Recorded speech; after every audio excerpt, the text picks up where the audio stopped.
Trineo. Non digas trineo. Se xa sabía eu que antes ou despois ia tocar explicar isto. A ver, pon a túa mente en branco. Imagina que non sabes nada de castelán, vale? Trineo dice... zorra. Baixaron pola neve montados nunha zorra. Si, xa sei, pode soar forte, pero é así.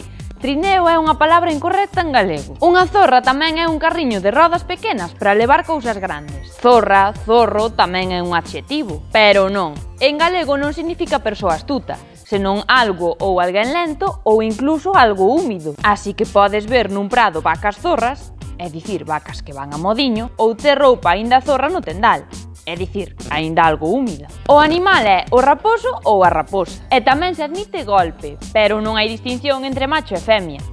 E o insulto é paxara, e non zorra, ou pendanga, pelella, pécora, candonga e ata coiruda. E tampouco digas que non tes nin zorra. Mellor di que non tes nin idea. Dígocho eu.